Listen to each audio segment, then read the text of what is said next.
આજે મેં બનાવ્યું છે ચીઝ ગાર્લિક પટેટો, જે ખાવામાં બહુ જ ટેસ્ટી બન્યું છે. ચાલો તમને શીખવાડું.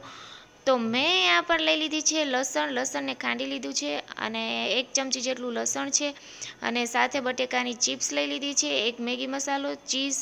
ચલો તો એ પહેલાં તો લસણની 1 ચમચી જેટલું ખાંડ્યું છે, એની અંદર 1 ચમચી જેટલું આપણે ઘી એડ કરી લઈશું. પછી આપણે 1 ચમચી જેટલો મેગી મસાલો એડ કરી લઈશું. પછી આપણે ઓર્ગેનો અને ચીલી ફ્લેક્સ બંને 1 ચમચી જેટલું એડ કરી લઈશું, તેને બરાબર રીતે મસ્ત હલાવી લઈશું. અને મિક્સ થઈ જાય પછી આપણે ગેસ પર નોનસ્ટિકની લોઢી લઈ લઈશું, અને ઘી લગાવતા જઈશું ને એક ચિપ્સ મૂકતા જઈશું. આપણે બરાબર રીતે ચિપ્સને ઘીથી લગાવીને મૂકવાની છે. તમે માખણ પણ યુઝ કરી શકો છો.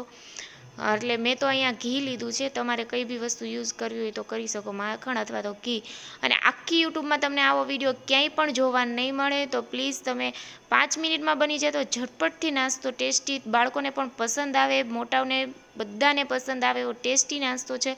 તો જરૂર ને જરૂર શેર કરજો વિડીયોને, બને તેટલો સપોર્ટ કરજો ગાઈઝ.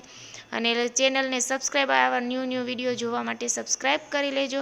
તો મારે અત્યારે જેટલી સમય તેટલી ચિપ્સને મેં ગોઠવી દીધી છે, અને એક આખી લોઢી કવર થઈ જાય એવી ડીશથી મેં ઢાંકી દીધું છે. તો હવે આપણે એને 2 મિનિટ સુધી ચડવા દઈશું, કારણ કે બટાકા બરાબર ચડી જાય. 2 મિનિટ પછી આપણે એને ચડી જાય પછી એને આપણે પલટાવી નાખવાના છે. તો અત્યારે મેં જોઈ શકો છો મારા બટેકા બરાબર રીતે મેં 2 મિનિટ સુધી ચડવા દીધા હતા. હવે આપણે એને એક એક કરીને પલટાવી લઈશું. બંને બાજુ ચિપ્સને બરોબર રીતે શેકવાની છે, એટલે મેં બટેકાને પલટાવી લીધા છે, જોઈ શકો છો.